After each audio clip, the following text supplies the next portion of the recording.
జాతీయవాద ఉద్యమాలు. యూరప్ ఖండములో వివిధ దేశాలలో జాతీయవాద ఉద్యమాలు అనేవి జరిగినవి. ఇందులో భాగంగా ఫ్రాన్స్ దేశంలో నెపోలియన్ అనే వ్యక్తి యొక్క ఉన్నతము మరియు పతనము. నెపోలియన్ బోనపార్టే క్రీస్తు శకము 1769 ఆగస్టు 15న జన్మించాడు. నెపోలియన్ బోనపార్టే క్రీస్తు శకము 1769 ఆగస్టు 15న జన్మించాడు. తండ్రి చార్లెస్ బోనపార్టే, తల్లి లిటిజియో రామోలినో తల్లి పేరు.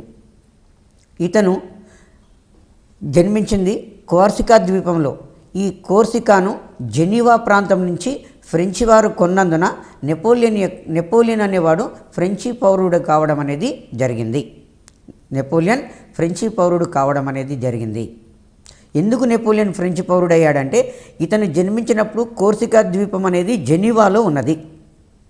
తదనంతరం ఈ కోర్సికా ద్వీపాన్ని ఫ్రెంచి వారు కొన్నారు. కాబట్టి నెపోలియన్ ఆటోమేటికలీ ఫ్రెంచి పౌరసత్వం అనేది లభించింది. నెపోలియన్ యొక్క తల్లిదండ్రులు కోర్సికా స్వాతంత్ర పోరాటంలో పాల్గొన్నారు. నెపోలియన్ యొక్క తల్లిదండ్రులు కోర్సికా ద్వీపం యొక్క స్వాతంత్ర పోరాటంలో పాల్గొన్నారు. అయితే ఫ్రెంచి విప్లవానికి బైబిల్ లాంటిది సోషల్ కాంట్రాక్ట్ అనే గ్రంథం. ఫ్రెంచి విప్లవానికి బైబిల్ లాంటిది సోషల్ కాంట్రాక్ట్ అనే గ్రంథము. ఈ సోషల్ కాంట్రాక్ట్ అనే గ్రంథాన్ని రూసో రాశాడు. నెపోలియన్ ఏమని చెప్పుకునేవాడంటే, రూసో లేకపోయినట్లయితే నెపోలియన్ ఉండేవాడు కాదు అని చెప్పేవాడు. తరచుగా తన స్నేహితులందరికీ కూడా రూసో అనే వ్యక్తి లేకపోయినట్లయితే నెపోలియన్ అనేవాడు ఉండేవాడు కాదు అన్నాడు. మరి నెపోలియన్ ఎలా గొప్పవాడయ్యాడు అంటే, ఆయన సోషల్ కాంట్రాక్ట్ అనే గ్రంథం రాసి ఫ్రెంచి విప్లవానికి ఆ గ్రంథం నాంది పలికేటట్టుగా చేశాడు. స్వేచ్ఛగా జన్మించిన మానవుడు శృంఖాలల్లో బందీ అయినాడు అని రూసో ప్రకటించాడు. స్వేచ్ఛగా జన్మించిన మానవుడు శృంఖాలల్లో బందీ అయినాడు అని రూసో ప్రకటించడం అనేది జరిగింది. రూసో రచించిన గ్రంథము సోషల్ కాంట్రాక్టు ఫ్రెంచి విప్లవానికి నాంది అయింది. అంటే రూసో వలన ఫ్రెంచి విప్లవం సంభవించింది. ఆ ఫ్రెంచి విప్లవం నుంచే నెపోలియన్ బోనపార్టే పుట్టుకొని రావడం అనేది జరిగింది. నెపోలియను చదువుకునే రోజులలో తన తల్లికి ఉత్తరాలు రాసేవాడు. ఎక్కడ చదువుకున్నాడు ఈయన అంటే ప్యారిస్లో చదువుకున్నాడు. ప్యారిస్లో చదువుకునేటప్పుడు తన తల్లికి ఉత్తరాలు రాసేవాడు. ఏమని రాసేటోడు ఉత్తరాలంటే, నాకు పుస్తకాలు తప్ప మరే స్నేహితుడు లేడు అని తన తల్లికి ఉత్తరాలు రాసేవాడు. 1785 సంవత్సరంలో సైన్యంలో సెకండ్ లెఫ్టినెంట్గా నెపోలియన్ బోనపార్టే నియమితుడయ్యాడు. విప్లవం కన్న బిడ్డగా తనను తాను అభివర్ణించుకున్నాడు. ఫ్రెంచి విప్లవం 1789లో జరిగింది. ఈ ఫ్రెంచి విప్లవం నుంచి నెపోలియన్ అనేవాడు పుట్టుకొస్తాడు. కాబట్టి తనను తాను ఏమని చెప్పుకున్నాడంటే, విప్లవం కన్న బిడ్డను నేను అని తనను తాను అభివర్ణించుకోవడం అనేది జరిగింది. ఇంకా ఏం చెప్పాడు నెపోలియన్ అంటే, నా దేశము నశించే పరిస్థితులలో నేను జన్మించాను అని ప్రకటించాడు. ఇట్లా ఎగ్జాంపుల్ అడుగుతుంటాడు, నా దేశము నశించే పరిస్థితులలో నేను జన్మించాను అని ప్రకటించినది ఎవరు? నెపోలియన్ బోనపార్టే అనే వ్యక్తి. నాకు పుస్తకాలు తప్ప మరే స్నేహితుడు లేడని చదువుకున్న రోజులలో తన తల్లికి ఉత్తరాలు రాసిన గ్రేట్ పర్సన్ నెపోలియన్ బోనపార్టే. ఇంకా నెపోలియన్ బోనపార్టే ఏమన్నాడు అంటే, ఫ్రెంచి కిరీటము నేల మీద పడి ఉండగా నేను చూశాను, దాన్ని పైకెత్తాను అని ప్రకటించుకోవడం అనేది జరిగింది. ఫ్రెంచి కిరీటము నేల మీద పడిపోయి ఉన్నది, దాన్ని నేను చూసి నా ఖడ్గంతో దాన్ని పైకెత్తుకున్నాను అని చెప్పి నెపోలియన్ ప్రకటించుకోవడం అనేది జరిగింది. 1793లో బ్రిటిష్ వారు ఈజిప్టును ఆక్రమించడానికి ప్రయత్నం చేసినప్పుడు ఆంగ్లేయ నౌకాదళాన్ని నెపోలియన్ తిప్పికొట్టాడు. మరొకసారి వినండి. 1793లో బ్రిటిష్ వారు ఈజిప్టును ఆక్రమించడానికి ప్రయత్నం చేసినప్పుడు ఆంగ్లేయ నౌకాదళాన్ని నెపోలియన్ తిప్పికొట్టినాడు. 1795 అక్టోబర్ 5న నేషనల్ కన్వెన్షన్కు వ్యతిరేకంగా ఫ్రాన్స్ దేశంలో తిరుగుబాటు జరిగింది. 1795 అక్టోబర్ 5వ తారీఖు నాడు నేషనల్ కన్వెన్షన్కు వ్యతిరేకంగా ఫ్రాన్స్ దేశంలో తిరుగుబాటు జరిగింది. అయితే ఈ కన్వెన్షన్కు వ్యతిరేకంగా జరిగిన తిరుగుబాటులో లక్షలాది మంది తిరుగుబాటుదారులు ఉన్నారు. నెపోలియన్ దగ్గర ఉన్న సైన్యంలో కేవలం 5,000 మంది మాత్రమే ఉన్నారు. ఈ 5,000 మందితోటి ఈ విప్లవకారులు ప్రతి వ్యక్తి లొంగిపోయేంత వరకు ఈ నెపోలియను ఆ తిరుగుబాటును మొత్తం అణచివేశాడు. నేషనల్ కన్వెన్షన్కు వ్యతిరేకంగా జరిగిన తిరుగుబాటును నెపోలియన్ బోనపార్టే సమర్థతతోటి అణచివేశాడు. ఈ సంఘటనతోటి నెపోలియన్ను సైనికాధిపతిగా ప్రమోట్ చేయడం అనేది జరిగింది. Commander of the army. Napoleon commander of the ఆర్మీగా ఎప్పుడు ప్రమోట్ చేయబడిందంటే నేషనల్ కన్వెన్షన్కు వ్యతిరేకంగా జరిగినటువంటి తిరుగుబాటును అణచివేయడం వలన అతని ధైర్య సాహసాలు చూసిన ప్రభుత్వము ఇతనిని కమాండర్ ఆఫ్ ది ఆర్మీగా ప్రమోట్ చేయడం అనేది జరిగింది. ఆ తర్వాత నెపోలియన్తో 1797 సంవత్సరంలో ఆస్ట్రియా దేశము 1797లో నెపోలియన్తో కాంపో పోరిమియా సంధి చేసుకున్నది. ఇక్కడ మనకు కాంపో పోరిమియా సంధి ఎవరెవరి మధ్య జరిగింది? నెపోలియన్ వర్సెస్ ఆస్ట్రియా దేశాల మధ్యన జరిగింది. ఆ తర్వాత 1798 సంవత్సరంలో నెపోలియను ఈజిప్టు మీద దండెత్తాడు. ఈ ఈజిప్టు మీద దండెత్తినప్పుడు బ్రిటిష్ వారికి నెపోలియన్కు యుద్ధం జరిగింది. ఆ యుద్ధాన్ని ఏమని పిలుస్తారంటే పిరమిడ్ల యుద్ధము అంటాం. పిరమిడ్ల యుద్ధము అని చెప్పేస్తాం. ఆ పిరమిడ్ల యుద్ధంలో ఇతను ఘన విజయము సాధించడం అనేది జరిగింది. ఆ తర్వాత 1798 ఆగస్టులో నైలు యుద్ధంలో బ్రిటిష్ నౌకాదళాధిపతి నెల్సన్ చేతిలో ఓటమి చెందాడు. 1798 ఆగస్టు నెలలో నైలు యుద్ధంలో బ్రిటిష్ నౌకాదళాధిపతి నెల్సన్ చేతిలో ఓటమి చెందాడు. ఆ తర్వాత నెపోలియను అబిసియాస్ తోటి కలిసి 1799 నవంబర్లో సైనిక కుట్ర ద్వారా డైరెక్టరీని రద్దు చేసి తానే ఫ్రాన్స్ దేశానికి ప్రథమ కౌన్సిల్గా ప్రకటించుకోవడం అనేది జరిగింది. నెపోలియను పిరమిడ్ల యుద్ధంలో విజయం సాధిస్తాడు, కానీ నైలు యుద్ధంలో ఓటమి చెందాడు. నెల్సన్ చేతిలో ఓటమి చెంది సైలెంట్గా ఫ్రాన్స్ దేశానికి చేరతాడు. నైలు యుద్ధంలో ఓటమి చెందిన తర్వాత సైలెంట్గా ఫ్రాన్స్ దేశానికి పోవడం అనేది జరిగింది. ఫ్రాన్స్ దేశానికి పోయినప్పుడు అక్కడ డైరెక్టరీ ప్రభుత్వం ఉంటుంది. ఆ డైరెక్టరీ ప్రభుత్వము ఇతన్ని చూసి భయపడుతుంది, ఎక్కడ మమ్మల్ని కూలదోసి అధికారంలోకి వస్తాడేమని. అయితే వాళ్ళల్లో నమ్మకం కలిగించేంత వరకు నేను ఎలాంటి చర్యలు తీసుకోను, ఎలాంటి తిరుగుబాట్లకు పాల్పడనని వాళ్ళకి నమ్మకం కలిగించి ఆ తర్వాత 1799 నవంబర్ 10న కాన్సులేట్ ప్రభుత్వాన్ని ఈయన ఏర్పాటు చేస్తాడు. డైరెక్టరీ ప్రభుత్వాన్ని కూలదోసి ప్రథమ కౌన్సిల్ అనే బిరుదుతోటి ఈయన అధికారంలోకి వస్తాడు. ఈ విధంగా 1785 సంవత్సరంలో సెకండ్ లెఫ్టినెంట్గా జాయిన్ అయినటువంటి నెపోలియను ఆ తర్వాత 1795లో కమాండర్ ఆఫ్ ది ఆర్మీగా నియమించబడి 1799 నవంబర్లో ఫ్రాన్స్ దేశానికి ప్రథమ కౌన్సిల్గా ప్రకటించుకున్నాడు.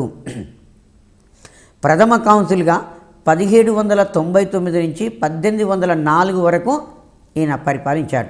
ఎగ్జామ్లో అడిగే క్వశ్చను, నెపోలియను ప్రథమ కౌన్సిల్గా ఎప్పటి నుండి ఎప్పటి వరకు పరిపాలించాడు? క్రీస్తు శకము 1799 నుంచి 1804 వరకు ప్రథమ కౌన్సిల్గా నెపోలియన్ బోనపార్టే ఫ్రాన్స్ దేశానికి సేవ చేయడం అనేది జరిగింది.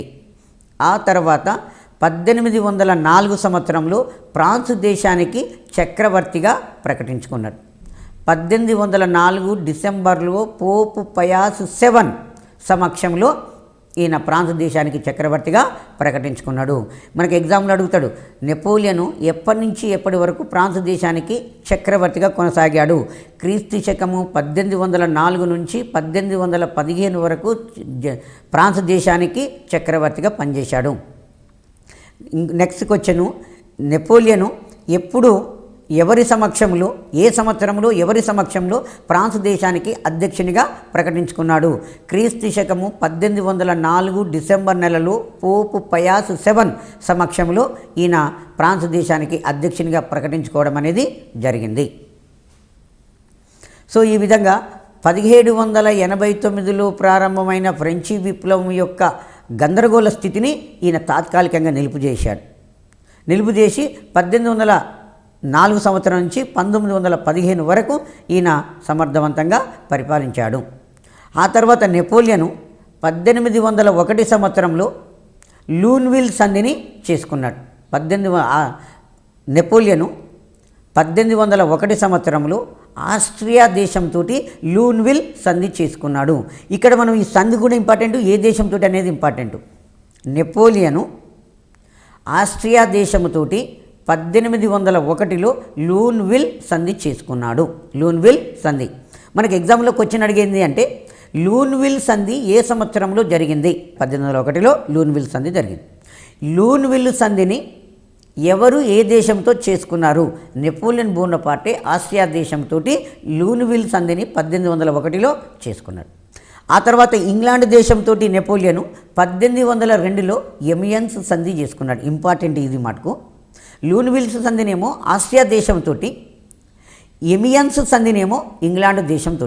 ఎమియన్స్ సంధిని 1802 సంవత్సరంలో ఇంగ్లాండ్ దేశంతో నెపోలియన్ చేసుకున్నాడు.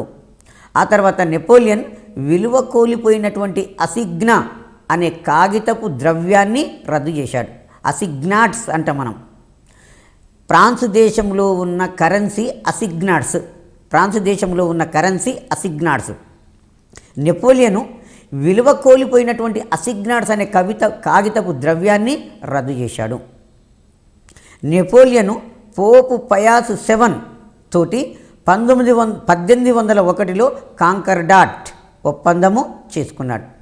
నెపోలియను 1801లో పోపు పయాస్ 7 తోటి కాంకర్డాట్ ఒప్పందము చేసుకున్నాడు. నెపోలియన్ చేసుకున్న సంధులు చూడండి ఒకసారి. లూన్విల్ సంధి. లూన్విల్ సంధిని ఎవరితో చేసుకున్నాడు? ఆస్ట్రియా దేశంతో చేసుకున్నాడు. ఎమియన్స్ సంధిని ఎవరితో చేసుకున్నాడు? ఇంగ్లాండ్ దేశంతో చేసుకున్నాడు. కాంకర్డాట్ సంధిని ఎవరితో చేసుకున్నారు?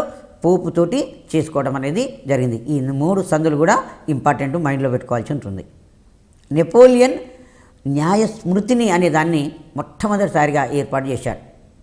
నెపోలియన్ కోడ్ అని కూడా అంటాం మనం. నెపోలియన్ న్యాయ స్మృతి అనే పేరిట ఒక అద్భుతమైనటువంటి న్యాయ సూత్రాలను రాయించాడు. ఈ న్యాయ సూత్రాలు నెపోలియన్కు అద్భుతమైన కీర్తి ప్రతిష్టలను కలిగించినాయి. నెపోలియన్ తయారు చేయించినటువంటి నెపోలియన్ న్యాయ స్మృతి అతనికి శాశ్వత కీర్తిని కలిగించడం అనేది జరిగింది. నెపోలియను ప్రజలు 2వ జస్టీనియన్గా కీర్తించారు. మనకు ఎగ్జామ్లో అడుగుతాడు, 2వ జస్టీనియన్గా కీర్తి పొందిన వ్యక్తి ఎవరు? నెపోలియన్ బోనపార్టే. నెపోలియన్ బోనపార్టే 2వ జస్టీనియన్గా కీర్తి పొందాడు. అయితే నెపోలియన్కు దాదాపుగా యూరప్ ఖండంలో ఉన్న అన్ని రాజ్యాలను జయించాడు. యూరప్ ఖండం యొక్క మ్యాప్ను తిరిగి రాయించాడు. ఎందుకంటే ఫ్రాన్స్ దేశానికి అనేక దేశాలను జయించి ఫ్రాన్స్ దేశంలో విలీనం చేసి యూరప్ ఖండం యొక్క మ్యాప్ను తిరిగి గీయించాడు, తిరిగి ముద్రణ చేయించాడు. ఒక ఇంగ్లాండ్ దేశమే నెపోలియన్కు లొంగకుండా ఉన్నది. ఎందుకంటే ఇంగ్లాండ్ దేశానికి మొత్తం దాదాపుగా సముద్ర తీర రేఖ ఉన్నది. ఆ సముద్ర తీరం ద్వారా, అది భూమార్గం ద్వారా కాకుండా సముద్ర మార్గం ద్వారా ఇతర దేశాలతో వ్యాపారము చేస్తూ నెపోలియన్కు లొంగకుండా ఉన్నది. కాబట్టి తనకు లొంగకుండా ఉన్నటువంటి నెపోలియను తనకు లొంగకుండా ఉన్నటువంటి ఇంగ్లాండ్ దేశాన్ని ఓడించడానికి నెపోలియను ఒక పరోక్ష యుద్ధాన్ని ప్రారంభించాడు. అదే ఖండాంతర విధానము లేదా భూఖండ విధానము అని చెప్పేస్తాం. అంటే నెపోలియన్ తోటి స్నేహ సంబంధాలు పెట్టుకున్న ఇతర ఐరోపా దేశాలు ఏ దేశము కూడా ఇంగ్లాండ్ దేశంతో వర్తక సంబంధాలను పెట్టుకోకూడదు. ఇంగ్లాండ్ దేశంతో వర్తక సంబంధాలను పెట్టుకోకూడదు. ఇంగ్లాండ్ దేశం యొక్క ఓడలను తమ దేశం యొక్క తీర ప్రాంతాల్లోకి రానివ్వకూడదు. ఆ దేశంతో ఎలాంటి ఎగుమతులు దిగుమతులు జరపకూడదు అని పెట్టారు. ఒక రకంగా చెప్పాలంటే ఈ నెపోలియన్ ఓడించడానికి ప్రారంభించిన ఖండాంతర విధానము లేదు భూఖండ విధానమే ఇతను నాశనం కావడానికి ఒక రకంగా కారణంగా చెప్పుకోవడం అనేది జరుగుతుంటుంది. పతనం అనేది ద్వీపకల్ప యుద్ధంతో ప్రారంభమవుతుంది. నెపోలియన్ యొక్క పతనము ద్వీపకల్ప యుద్ధంతో ప్రారంభమవుతుంది. ద్వీపకల్ప యుద్ధం అంటే స్పెయిన్ దేశం మీద దాడి చేస్తాడు. పోయి నెపోలియను స్పెయిన్ దేశం మీద దాడి చేస్తాడు. ఆ దాడి చేసి స్పెయిన్ దేశం చేతిలో ఓటమి చెందుతాడు. అది మిత్రరాజ్యాలకు పెద్ద బలాన్ని ఇస్తుంటుంది. ఎలాగైనా చేసి మనం నెపోలియన్ను ఓడించవచ్చు అనే ధైర్యం వాళ్ళకి ఇస్తుంది. కాబట్టి ఆ ద్వీపకల్ప యుద్ధాలలో స్పెయిన్ దేశం మీద దాడి చేసి అక్కడ ఓటమి చెందితే తదనంతరం ఆయన పతనం ప్రారంభమవుతుంది. ఎవరైతే నెపోలియన్ వలన ఓడిపోయి రాజ్యాలు కోల్పోయిన రాజులందరూ ఉన్నారో వాళ్ళందరూ కూడా నెపోలియన్ ఓడించడానికి ఒక కూటమిగా ఏర్పడ్డారు. ఏర్పడి 1813 సంవత్సరము అక్టోబర్లో 1813 అక్టోబర్లో లిప్జిగ్ యుద్ధంలో నెపోలియన్ను ఓడించారు. మిత్రరాజ్యాల చేతిలో నెపోలియన్ బోనపార్టే మొట్టమొదటిసారిగా 1813లో లిప్జిగ్ యుద్ధంలో ఓడింపబడ్డాడు. లిప్జిగ్ యుద్ధంలో మనకి ఎగ్జామ్లో క్వశ్చన్ ఏమంటాడంటే నెపోలియను మొట్టమొదటిసారిగా ఓడిపోయిన యుద్ధము లిప్జిగ్ యుద్ధము మిత్రరాజ్యాల చేతిలో. ఆ తర్వాత నెపోలియన్ను మిత్రరాజ్యాలు ఓడించిన తర్వాత ఈ రాజ్యాలన్నీ కూడా ఈ మిత్రరాజ్యాల యుద్ధాన్ని ఏమంటామంటే బ్యాటిల్ ఆఫ్ నేషన్స్, జాతీయ రాజ్యాల యుద్ధము, బ్యాటిల్ ఆఫ్ నేషన్స్. లిప్జిగ్ యుద్ధం అన్నా బ్యాటిల్ ఆఫ్ నేషన్ అన్నా ఒకటే. లిప్జిగ్ యుద్ధము లేదు బ్యాటిల్ ఆఫ్ నేషన్స్. నెపోలియన్ మొదటిసారిగా ఓడిపోయిన యుద్ధము లిప్జిగ్ యుద్ధము, దానికే మరొక పేరు బ్యాటిల్ ఆఫ్ నేషన్స్. మిత్రకూటమి 1814 సంవత్సరం ఏప్రిల్లో నెపోలియన్ను ఫ్రాన్స్కు దక్షిణంగా ఉన్న ఎల్బా దీవికి ప్రవాసంగా పంపింది. 1813 సంవత్సరంలో మిత్రరాజ్యాలన్నీ కలిసి నెపోలియన్ను ఓడించిన తర్వాత ఫ్రాన్స్ దేశానికి దక్షిణంగా ఉన్నటువంటి ఎల్బా దీవికి ప్రవాసంగా పంపించేసినాయి. నెపోలియన్ పంపించిన తర్వాత 16వ లూయి సోదరుడైనటువంటి 18వ లూయిని ఫ్రాన్స్ దేశపు చక్రవర్తిగా మిత్రరాజ్యాలు ప్రకటించినవి. నెపోలియను ఎల్బా దీవి నుండి 1815 మార్చి 1న అకస్మాత్తుగా ఫ్రాన్స్ దేశానికి వచ్చాడు.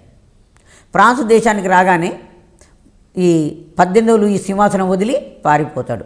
అలా ఫ్రాన్స్ దేశానికి వచ్చి కరెక్టు 100 రోజులు ఫ్రాన్స్ దేశాన్ని నెపోలియను పరిపాలించాడు. మళ్ళీ మిత్రరాజ్యాలన్నీ కూడా ఒక కూటమిగా ఏర్పడి నిశ్చయాత్మకమైన వాటర్లూ యుద్ధం జరుగుతుంది. వాటర్లూ యుద్ధము 1815 జూన్ 18. చాలా ఇంపార్టెంట్ అండి. వాటర్లూ యుద్ధము 1815 జూన్ 18. వాటర్లూ యుద్ధం నెపోలియన్ వర్సెస్ మిత్రరాజ్యాలకు మధ్యన జరిగింది.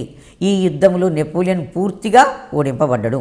ఎగ్జాంపుల్ ఏమడుగుతాడంటే నెపోలియన్ చివరిసారిగా ఓడింపబడ్డ యుద్ధము వాటర్లూ యుద్ధము మిత్రరాజ్యాల చేతిలో నెపోలియను ఓటమి చెందిన తర్వాత నెపోలియన్ను అట్లాంటిక్ మహాసముద్రంలో ఐరోపా ఖండానికి 6000 మైళ్ళ దూరంలో ఉన్న సెయింట్ హెలీనాలోని రాకీ దీవికి బందీగా పంపారు. నెపోలియన్ను వాటర్లూ యుద్ధంలో ఓడిపోయిన తర్వాత ఎక్కడికి బందీగా పంపారు? సెయింట్ హెలీనాలోని రాకీ దీవికి బందీగా పంపారు. ఆ రాకీ ద్వీపంలో నెపోలియను 1821 మే 5వ తారీఖు నాడు మరణించాడు. నెపోలియను సెయింట్ హెలీనాలోని రాకీ ద్వీపంలో 1821 మే 5వ తారీఖు నాడు క్యాన్సర్ వ్యాధితో మరణించాడు. నెపోలియన్ మరణించిన తర్వాత విజేతలకు పరాజితులకు అంటే నెపోలియన్కు సపోర్ట్ చేసిన రాజ్యాలకు, నెపోలియన్ను వ్యతిరేకించిన రాజ్యాలకు, నెపోలియన్ను ఓడించిన రాజ్యాలకు మధ్యన సంధి కుదిరింది. దాన్నే వియన్నా కాంగ్రెస్ అంటాం. మనకి ఎగ్జామ్లో వియన్నా కాంగ్రెస్ ఎప్పుడు జరిగింది? 1815 సంవత్సరంలో వియన్నా కాంగ్రెస్ జరిగింది. వియన్నా సమావేశము ఎక్కడ జరిగింది? ఆస్ట్రియా రాజధాని వియన్నాలో జరిగింది. ఈ వియన్నా సమావేశాన్ని ఎవరు ఏర్పాటు చేశారు? ఆస్ట్రియా ప్రధానమంత్రి మెటర్నిక్ ఏర్పాటు చేశాడు. ఇందులో పునరుద్ధరణ అంటే గతంలో నెపోలియన్ దండయాత్ర వలన ఏ రాజ్యాలను కోల్పోయారో రాజులు వాళ్ళందరినీ తిరిగి పునరుద్ధరించాలి. తర్వాత శాసనబద్ధత ఆ రాజ్యాలకు శాసనబద్ధత కొత్తగా ఏర్పాటు నెపోలియన్ పతనం వలన నెపోలియన్ దండయాత్రల వలన పతనమైన రాజ్యాలను తిరిగి పునరుద్ధరించి వాటికి శాసనబద్ధత కల్పించాలి. తర్వాత అధికార సమతుల్యం, అధికారాన్ని సమానంగా పంచాలి. నష్టపరిహారం అంటే ఎవరైతే నెపోలియన్ దాడుల వలన నష్టపోయారో వారికి నష్టపరిహారాన్ని చెల్లించాలి. ఎవరైతే నెపోలియన్ ఓడించడంలో సహకరించారో వాళ్ళందరికీ బహుమానాలు ఇవ్వాలి అనేది ఈ సమావేశంలో తీర్మానం. పునరుద్ధరణ, శాసనబద్ధత, అధికార సమతౌల్యము, నష్టపరిహారము, బహుమానాలు, శిక్షలు ఇవి వియన్నా కాంగ్రెస్ తీసుకున్నటువంటి మార్గదర్శక సూత్రాలు. ఈ సమావేశం ఏం చేసింది అంటే ఫ్రాన్సు చక్రవర్తిగా 18వ లూయిని పునరుద్ధరించింది. జర్మనీ దేశాన్ని వియన్నా కాంగ్రెసు, జర్మనీ దేశము 360 రాజ్యాల భాగం. ఈ 360 రాజ్యాలను 38 రాజ్యాలుగా చేసింది. జర్మనీ సమాఖ్యగా దాన్ని రైన్ సమాఖ్యగా ఏర్పాటు చేసింది. 38 రాజ్యాలుగా చేసింది. ఆ తర్వాత 18 లూయి ఉన్నాడు కాబట్టి సైలెంట్గా అయిపోయింది. ఆ తర్వాత 1830 సంవత్సరంలో ఫ్రెంచిలో మరొకసారి విప్లవం వచ్చింది. ఫ్రెంచిలో విప్లవం ఎప్పుడు వచ్చింది? 1789లో ఫ్రెంచిలో విప్లవం వచ్చింది. మళ్ళీ ఎప్పుడు వచ్చింది? 1830లో విప్లవం వచ్చింది. అయితే ఫ్రాన్స్ దేశంలో విప్లవం వచ్చినప్పుడల్లా దాని ప్రభావం యూరప్ ఖండం మీద చూపిస్తుంది. కాబట్టి ఫ్రాన్స్ తుమ్మినప్పుడల్లా యూరప్కు జబ్బు పట్టుకుంటుంది అనే ఒక నానుడి ఉండింది. వియన్నా కాంగ్రెస్ ఫ్రాన్స్ చక్రవర్తిగా 18వ లూయిని పునరుద్ధరించింది. ఇతనేం చేసిండు? విప్లవ సంకేతమైనటువంటి త్రివర్ణ పతాకాన్ని ఎవరు కూడా ఎగరవేయకూడదు అని చెప్పి ఒక కండిషన్ పెట్టాడు. పైగా పత్రికలు ఇష్టం ఉన్నట్టుగా రాతలు రాయకుండా వాటి మీద ఆంక్షలు విధించాడు. ఈ 18వ లూయి తర్వాత 10వ చార్లెస్ అనేవాడు అధికారంలోకి వచ్చాడు. 10వ చార్లెసు ఫ్రాన్స్ దేశపు ప్రధానమంత్రిగా అయ్యాడు. ఇతను పోలిగ్నసీ ప్రిన్సుడేను తన ప్రధానమంత్రిగా నియమించుకున్నాడు. ఇక్కడ మనకి ఎగ్జామ్లో అడుగుతాడు, 10వ చార్లెస్ యొక్క ప్రధానమంత్రి పోలిగ్నసీ ప్రిన్సుడే, పోలిగ్నసీ ప్రిన్సుడే అనేవాడు.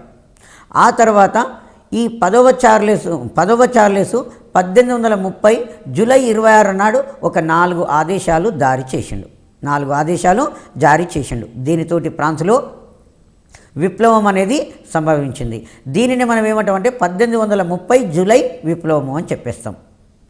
ఆ తర్వాత ఫ్రాన్స్లో విప్లవం వస్తుంది, బెల్జియంలో కూడా వచ్చింది. ఈ బెల్జియం యూరప్ ఖండంలో ఇతర దేశాల్లో కూడా వచ్చింది, కానీ బెల్జియంలో విప్లవం మాత్రము సక్సెస్ కావడం అనేది జరిగింది. 1830 విప్లవం తర్వాత 1848లో కూడా మళ్ళీ ఫ్రాన్స్లో విప్లవం వచ్చింది. ఫ్రాన్స్లో చార్లెస్ పాలన అంతమొందించి ఆర్లియన్స్ వంశానికి చెందిన లూయి ఫిలిప్ అనేవాడు రాజ్యానికి వచ్చాడు. మనకి ఇక్కడ చూడండి, నెపోలియన్ పతనమైన తర్వాత ఫ్రాన్స్ దేశపు అధ్యక్షుడు 18వ లూయి. మైండ్లో పెట్టుకోండి, ఆర్డర్ క్రమం అడుగుతాడు. నెపోలియన్ను పతనం చేసిన తర్వాత 1815లో నెపోలియన్ ఓడించిన తర్వాత ఫ్రాన్స్ దేశపు అధ్యక్షుడు 18వ లూయి. 18వ లూయి పదవి పోయిన తర్వాత 10వ చార్లెస్ అంటున్నాం. ఈ 10వ చార్లెస్ కాలంలోనే 1830లో విప్లవం వచ్చింది. ఇతని తర్వాత 10వ చార్లెస్ తర్వాత విప్లవం వచ్చింది. 10వ చార్లెస్ కాలంలో 10వ చార్లెస్ని తీసేసి ఆర్లియన్స్ వంశానికి చెందిన లూయి ఫిలిప్ అనేవాడు రాజ్యానికి వచ్చాడు. ఇతను కూడా 16వ లూయికి సమీప బంధువు. చరిత్రకారుడైనటువంటి తీర్స్ సంస్కరణ పార్టీకి చెందిన నాయకుడు. ఇక్కడ మనము ఈ సంస్కరణ పార్టీకి చెందిన నాయకుడు ఎవరు అని అడుగుతాడు. తీర్స్ అనేవాడు చరిత్రకారుడు, సంస్కరణ పార్టీకి చెందిన నాయకుడు. ఆర్లియన్స్ వంశానికి లూయి ఫిలిప్ యొక్క ప్రధానమంత్రి గుయిజోట్. లూయి ఫిలిప్ యొక్క ప్రధానమంత్రి ఎవరు? గుయిజోట్ అనేవాడు లూయి ఫిలిప్ యొక్క ప్రధానమంత్రి. సామ్యవాదులకు లూయి బ్లాంకు నాయకత్వము వహించాడు. సామ్యవాదులు ప్రతి వ్యక్తికి పని కల్పించమని, ప్రైవేటు పెట్టుబడిదారులను తొలగించమని, ఆర్థిక ప్రగతి కోసము స్వేచ్ఛాయుతమైన పోటీకి అనుమతించాలని డిమాండ్ చేశారు. ఇతని కాలంలో కొస్సుత్తు నాయకత్వంలో హంగరీ దేశంలో ప్రజలు తిరుగుబాటు చేశారు. 1848 సంవత్సరంలో ఫ్రెంచిలో విప్లవం వచ్చినప్పుడు హంగరీ దేశంలో కూడా విప్లవం వచ్చింది. హంగరీ దేశంలో వచ్చిన విప్లవానికి ఎవరు నాయకత్వం వహించారు? కొస్సుత్తు నాయకత్వంలో విప్లవం అనేది వచ్చింది. ఇలా 1789, 1830, 1848 సంవత్సరాలలో ఈ మూడు సంవత్సరాలలో ప్రాంత దేశంలో విప్లవం వచ్చి ఉన్నటువంటి ప్రభుత్వ వ్యవస్థ మారిపోవడం అనేది జరిగింది. ఏదేమైనప్పుడు కూడా ప్రాంత దేశంలో విప్లవాలు రావడం వలన యూరప్ ఖండం కొంత ఒడిదొడుకులకు లోను కావడం అనేది జరిగింది. ప్రాంత దేశంలో సుస్థిరత ప్రభుత్వం అనేది కూడా చాలా కాలం పనిచేయకుండా కావడం అనేది జరిగింది. దీని తదనంతరము జర్మనీ ఏకీకరణ. వియన్నా కాంగ్రెసు 360 రాజ్యాల యొక్క సమ్మేళనాన్ని 38 రాజ్యాలుగా చేసి ఆస్ట్రియా నియంత్రణలో పెట్టేసింది. ఫ్రెంచి పోషణలో నెపోలియను రైన్ కాన్ఫరెన్స్ అనే ఒకదాన్ని ఏర్పాటు చేశాడు. జర్మనీ దేశంలో రైన్ కాన్ఫరెన్స్ అనే దానిని నెపోలియన్ బోనపార్టే ఏర్పాటు చేశాడు. ఆ తర్వాత ఈ 38 రాజ్యాలలో ప్రష్యా దేశం అనేది ఒకటి, ప్రష్యా రాజ్యం. ఈ ప్రష్యా 1818లో జొల్లోవెరిన్ అనే ఒక కస్టమ్స్ యూనియన్ను ఏర్పాటు చేసింది. జొల్లోవెరిన్ అనే కస్టమ్స్ యూనియన్ను 1818లో ఎవరు ఏర్పాటు చేశారు? ప్రష్యా దేశము ఏర్పాటు చేసింది. ఫ్రెంచి విప్లవ నాయకుడు మీరాబు యుద్ధము ప్రష్యన్ల యొక్క జాతీయ పరిశ్రమ అని పేర్కొన్నాడు. మంచి కొటేషన్ అండి.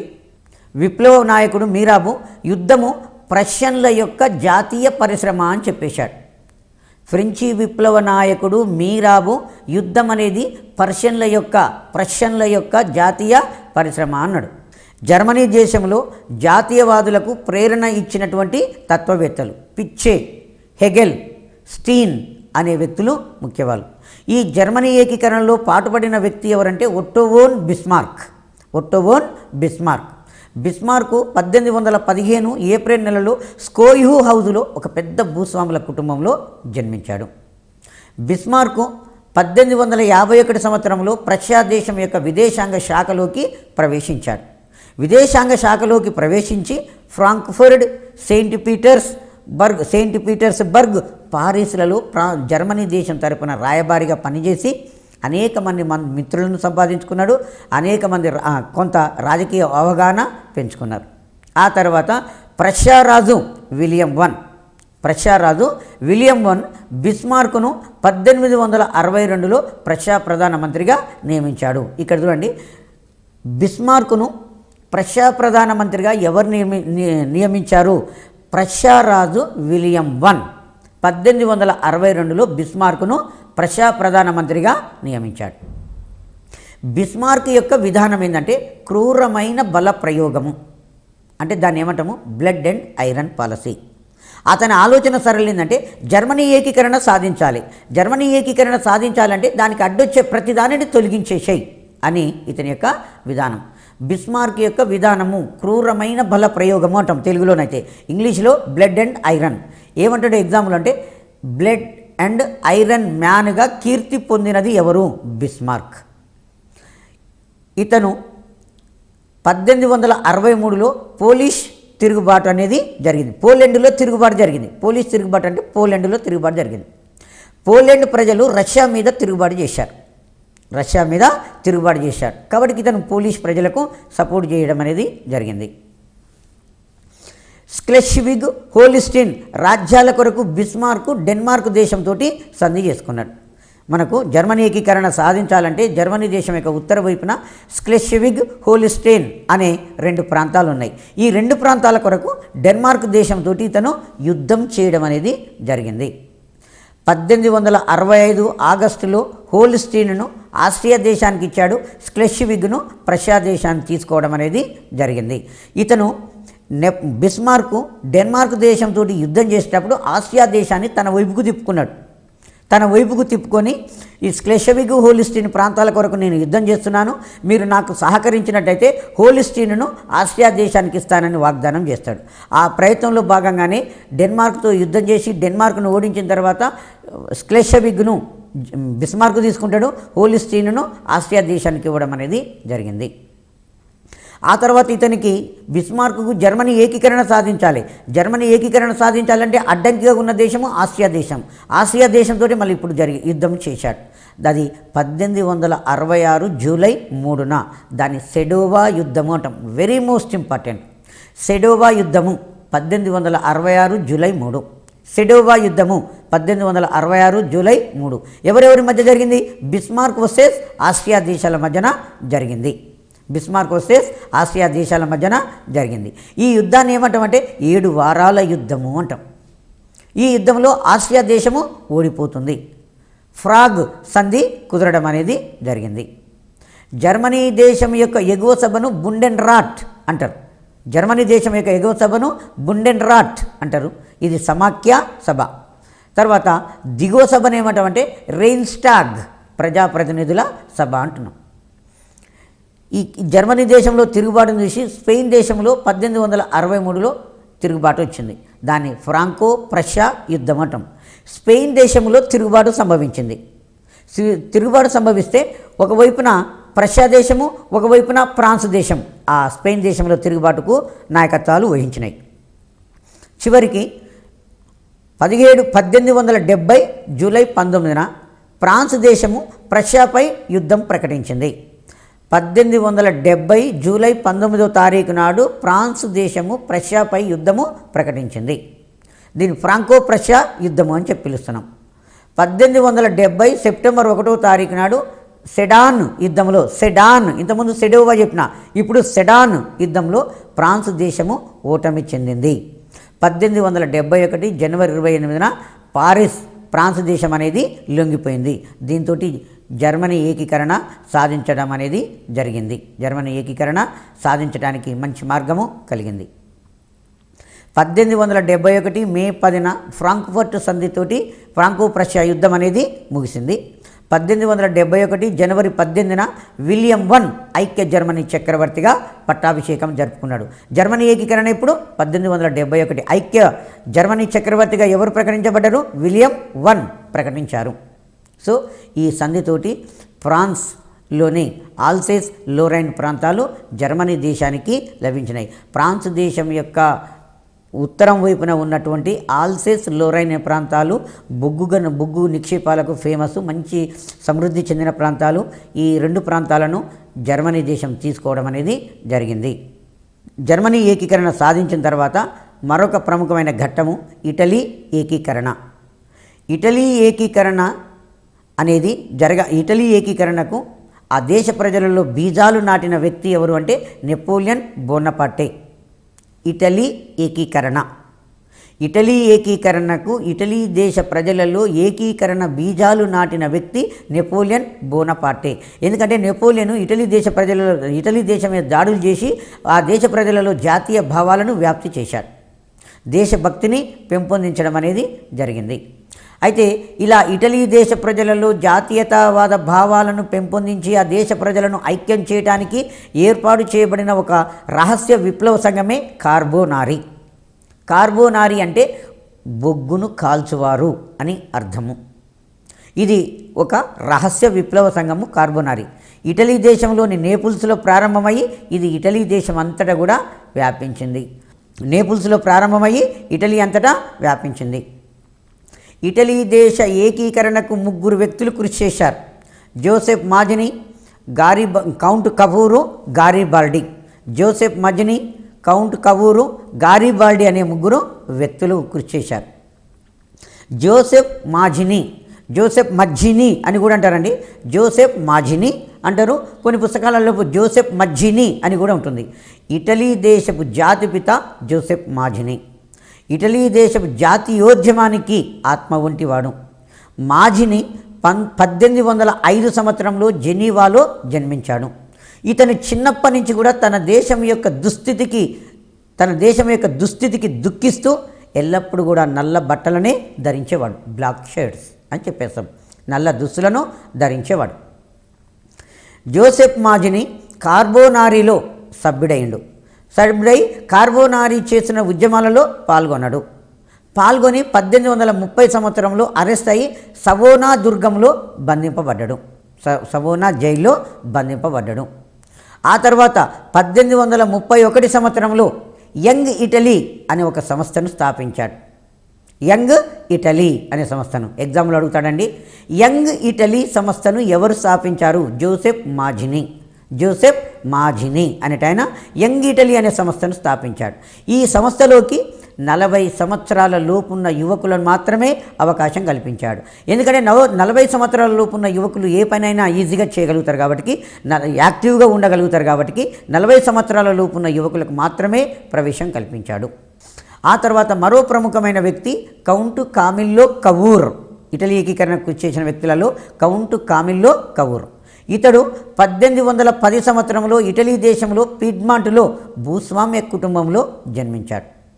కౌంటు కామిల్లో కవూరు సైన్యంలో ఇంజనీర్గా చేరి ఆ ఉద్యోగం నచ్చక వదిలిపెట్టేసిండు. 1831లో ఆ ఉద్యోగాన్ని వదిలిపెట్టేసి ఈయన ఏం చేసిండు, వ్యవసాయం చేసుకుంటూ స్థిరపడ్డాడు. ఆ తర్వాత 1848 సంవత్సరంలో పీడ్మాంట్ పార్లమెంటుకు మొట్టమొదటిసారిగా ఎన్నికలు జరిగినవి. ఆ ఎన్నికలలో కవూరు పాల్గొని పార్లమెంటు సభ్యుడైండు. 1850 సంవత్సరంలో కవూరు విక్టర్ ఇమాన్యుయల్ II విశ్వాసానికి పాత్రుడయి అతని మంత్రిమండలిలో చేరాడు. 1848లో పార్లమెంటు సభ్యుడైండు. 1850లో విక్టర్ ఇమాన్యుయల్ II విశ్వాసానికి పాత్రుడయి మంత్రి కాగలిగాడు. ఆ తర్వాత 1852లో పీడ్మాంట్ ప్రధానమంత్రి అయ్యాడు. అయిన తర్వాత ఇతను రిసార్జిమెంటో అనే పత్రికను స్థాపించాడు. చాలా ఇంపార్టెంట్ అండి. రిసార్జిమెంటో అనే పత్రికను ఎవరు స్థాపించారు? కౌంటు కవూర్ అంటే ఆయన రిసార్జిమెంటో అనే పత్రికను స్థాపించాడు. ఆ తర్వాత మూడవ వ్యక్తి, ఇటలీ ఏకీకరణకు పోరాటం చేసిన మూడవ వ్యక్తి జోసెఫ్ గారిబాల్డి. ఇతను 1807లో ఇటలీ దేశంలోని నైస్లో జన్మించాడు. ఇతని తల్లిదండ్రులు ఏమనుకున్నారంటే, నా కొడుకు గొప్ప మతాధికారి కావాలి అని తన కొడుకును మతాధికారిగా ఊహించి మతాధికారిగా చూడాలనుకున్నారు. వాళ్ళు ఏం చేశారు, మతాధికారికి సంబంధించిన ఎడ్యుకేషన్ చేయమని వాళ్ళు ఒత్తిడి చేస్తే నాకు అది ఇష్టం లేదని చెప్పేసి, సముద్రం మీద ప్రయాణం చేయడం అంటే చాలా సాహసంతో కూడుకున్నది, నేను ఆ సముద్ర నావికుని అవుతానని కలలు కానీ చిన్నప్పటి నుంచే చివరికి సముద్రయానం నావికుడు కావడం అనేది జరిగింది. యంగ్ ఇటలీలో చేరిండు. యంగ్ ఇటలీని ఎవరు స్థాపించారు? మాదిని. రీసార్జిమెంటో పత్రికను ఎవరు స్థాపించారు? కవూరు అంటే ఆయన స్థాపించాడు. ఆ తర్వాత 1834 సంవత్సరంలో సవోయి దుర్గంలో మాదిని నిర్వహించిన తిరుగుబాటులో గారిబాల్డి పాల్గొంటే ప్రభుత్వం అరెస్ట్ చేసి జైల్లో పెట్టి మరణశిక్ష విధించింది.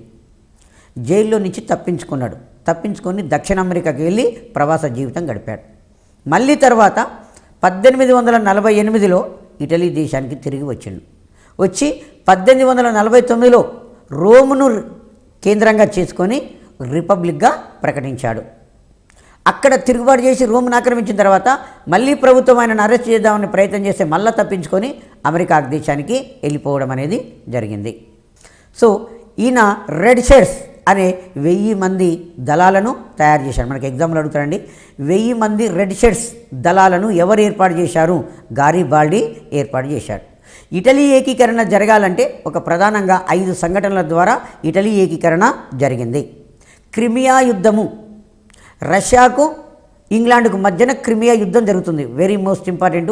1854-56 సంవత్సరంలో క్రిమియా యుద్ధం అనేది రష్యా దేశానికి ఇంగ్లాండ్ దేశానికి మధ్యన జరిగింది. రష్యాకు వ్యతిరేకంగా టర్కీ దేశము, ఇంగ్లాండ్ దేశము, ఫ్రాన్స్ దేశాలు కలిపి యుద్ధం చేసినాయి. మనము ఫ్లోరెన్స్ నైటింగేల్ గురించి వింటాం. ఫ్లోరెన్స్ నైటింగేల్ అంటామా నర్సు వ్యవస్థకు వన్నె తెచ్చింది. ఈ క్రిమియా యుద్ధంలో గాయపడినటువంటి ఇంగ్లాండ్ సైనికులకు సేవ చేసే ఆమె నర్సు వ్యవస్థకు వన్నె తెచ్చింది ఫ్లోరెన్స్ నైటింగేల్.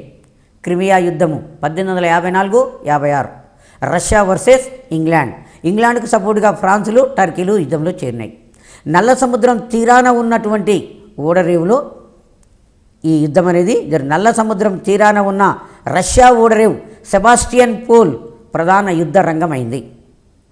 నల్ల సముద్రం తీరాన ఉన్నటువంటి రష్యా యొక్క ఓడరేవు సెబాస్టియన్ పోల్ ఓడరేవు, అక్కడ ఈ యుద్ధం అనేది ఉంటుంది. అయితే ఇటలీ సైనికులు ఏమంటారు అంటే, ఇక్కడ మొత్తం బురద ఉన్నది, ఇందులో మేము యుద్ధం చేయలేమంటే సెబాస్టియన్ పోల్ బురద కొలను నుంచి ఒక నూతన దేశము ఇటలీ దేశము ఆవిర్భవిస్తుంది. ఇటలీ దేశము ఆవిర్భవిస్తుంది అని ప్రకటించడం అనేది జరిగింది.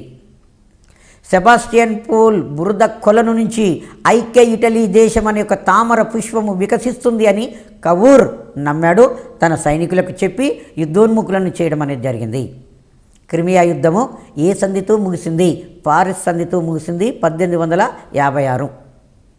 ఈ మొదటి దశలో ఈ ఇటలీ ఏకీకరణలో 5 దశలు ఉంది కదా, ఇందులో మొదటి దశలో కౌంట్ కవూర్ ఫ్రాన్స్ చక్రవర్తి నెపోలియన్ తారుడుతోటి ప్లోంబిర్స్ సంధి చేసుకున్నాడు. దాన్ని ప్లాంబిర్స్ సంధి అంటారు, ప్లోంబిర్స్ సంధి అంటారు. కవూర్ ఫ్రాన్స్ చక్రవర్తి నెపోలియన్ తారుడుతోటి ప్లోంబిర్స్ సంధి చేసుకున్నాడు. కవూర్ మళ్ళీ నెపోలియన్ తాడును అయితే ఈయన మధ్యలో వెళ్ళిపోతాడు. మళ్ళీ తన వైపును తిప్పుకొని ఫార్మా, మోడనా, టుస్కనీలను ఇటలీ దేశంలో విలీనం చేసుకోవడం అనేది జరిగింది. ఇలా మొదటి దశలో ఫార్మా, మోడనా, టుస్కనీ ప్రాంతాలు ఇటలీ దేశంలో విలీనం కావడం అనేది జరిగింది. ఇక్కడ మొదటి దశలో కవూరు ఫ్రాన్స్ చక్రవర్తి నెపోలియన్ తాడుతోటి ప్లోంబిర్స్ సంధి చేసుకొని ఆస్ట్రియాకు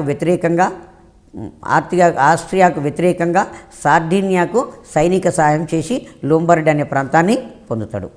రెండవ దశలో నెపోలియన్ తాడు ఆస్ట్రియా దేశంతో విల్లా ఫ్రాన్స్ సంధి చేసుకొని ఆస్ట్రియా దేశానికి యుద్ధంతో స్వస్తి పలుకుతాడు. ఇటలీ ఏకీకరణ 5 దశలలో జరుగుతుంది. అందులో ఇటలీ ఏకీకరణ 5 దశలలో జరుగుతుంది.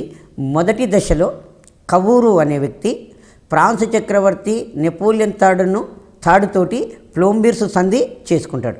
ప్లోంబిర్స్ సంధి చేసుకొని ఆస్ట్రియాకు వ్యతిరేకంగా యుద్ధం చేస్తాడు. చేసి సార్డినియా యొక్క సైనిక సహాయము పొందుతాడు. సార్డినియాకు సైనిక సహాయం చేస్తాడు. ఈ విధంగా చేయడం వల్ల ఏమవుతుందంటే లోంబర్డీ అనే ప్రాంతము మొదటి దశలో ఇటలీ దేశంలో విలీనం అవుతుంది.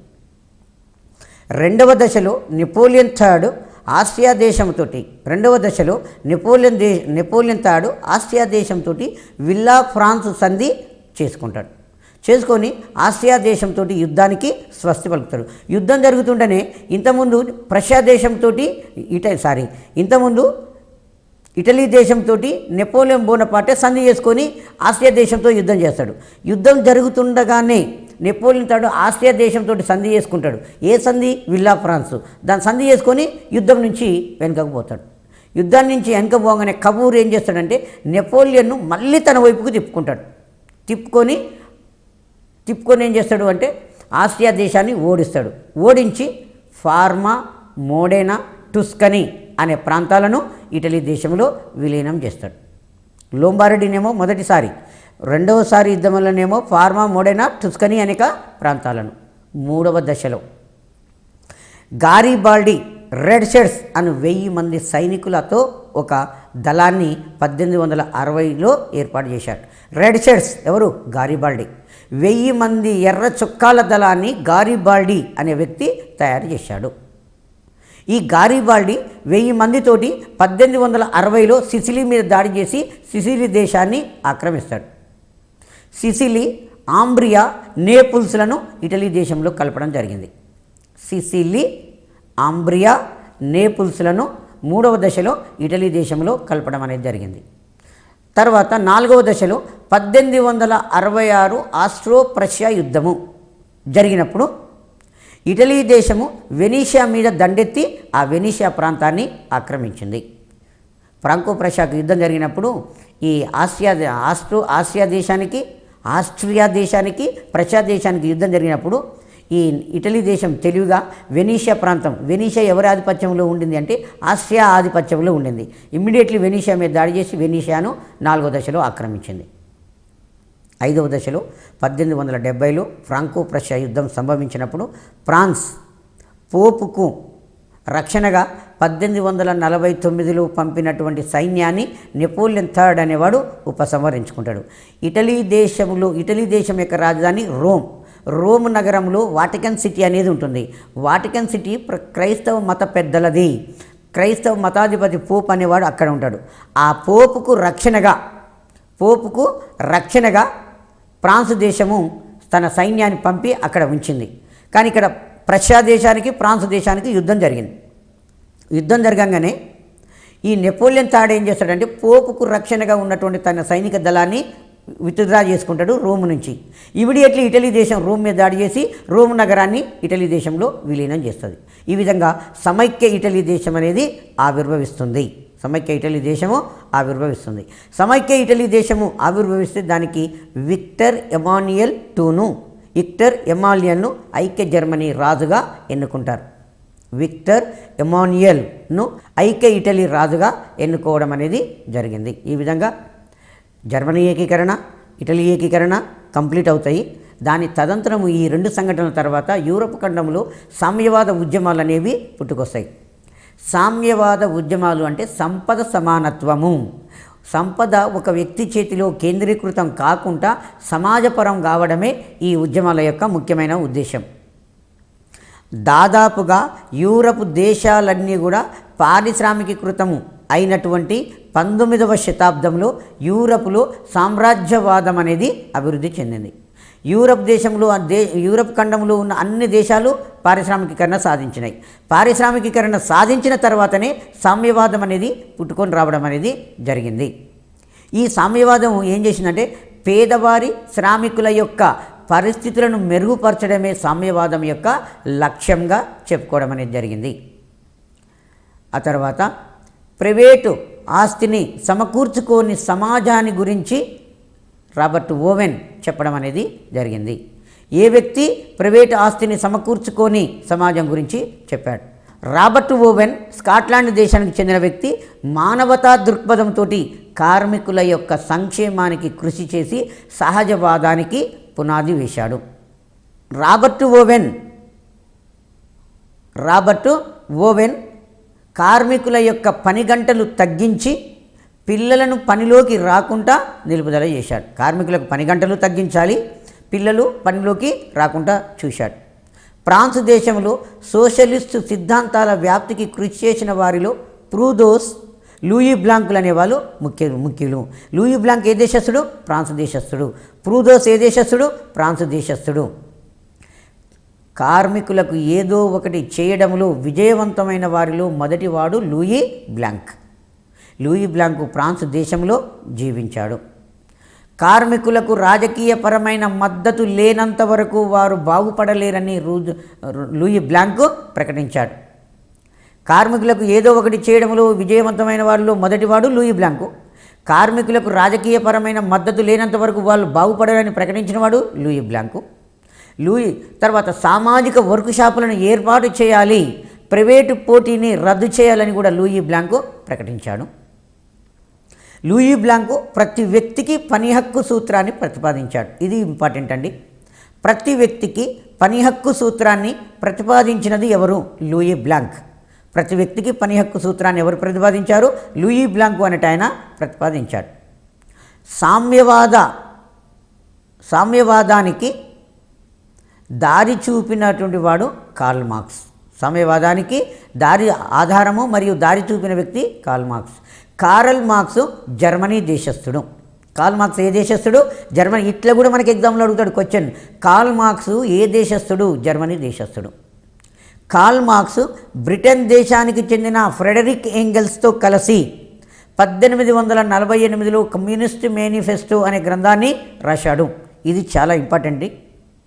కమ్యూనిస్టు మేనిఫెస్టో గ్రంథకర్త కార్ల్ మార్క్స్. ఎవరి సహాయంతో? ఇంగ్లాండ్ దేశానికి చెందిన ఫ్రెడరిక్ ఎంగెల్స్.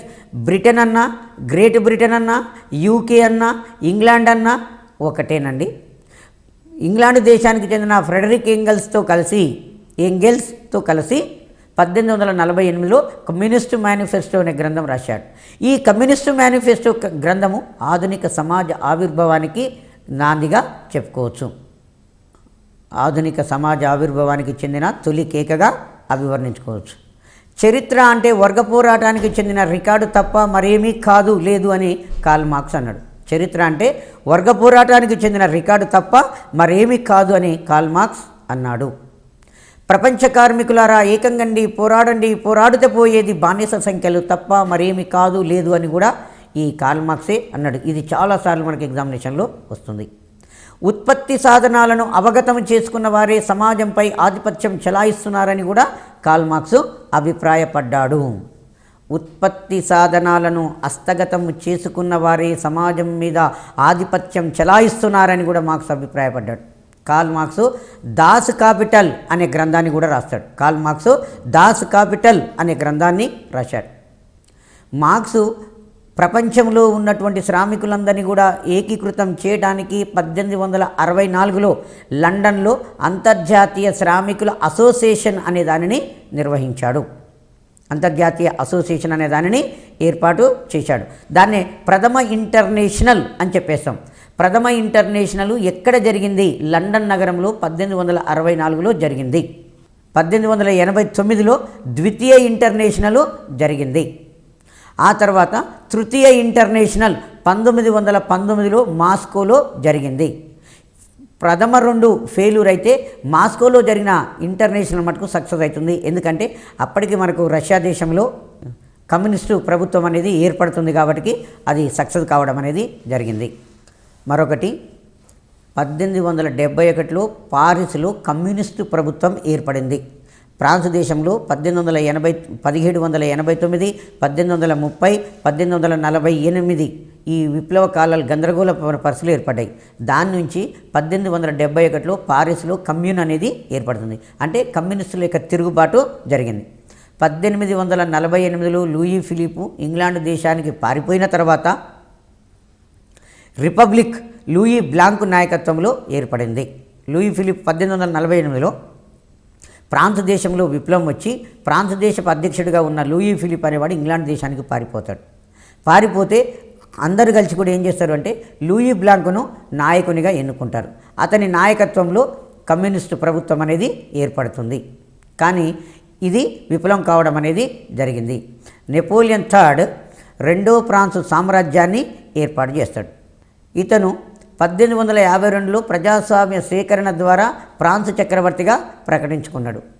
1871 ఫిబ్రవరిలో పారిస్లో కమ్యూన్ ఏర్పడింది. సైన్యానికి కమ్యూనిజం అనేది ఏర్పడింది. ఈ సైన్యం మొత్తం ఏం చేసింది? విప్లవకారులు లొంగిపోయేంత వరకు కాల్పులు జరిపి ప్రతి ఒక్క విప్లవకారుని పూర్తిగా నిషేధించింది. ఈ విధంగా 1871లో కమ్యూనిస్టు విప్లవం వచ్చేసి కమ్యూనిస్టు విప్లవం ఫెయిల్యూర్ అయిపోయి ఫ్రాన్స్ దేశంలో శాంతి భద్రతతో కూడుకున్న ప్రభుత్వం అనేది ఏర్పాటు కావడం అనేది జరిగింది. 1789లో ప్రారంభమైన ఫ్రెంచి విప్లవ గందరగోళ పరిస్థితులు 1871 వరకు కొనసాగినాయి. ఆ 1871లోనే సుస్థిరమైన ప్రభుత్వం అనేది ఏర్పాటు కావడం అనేది జరిగింది.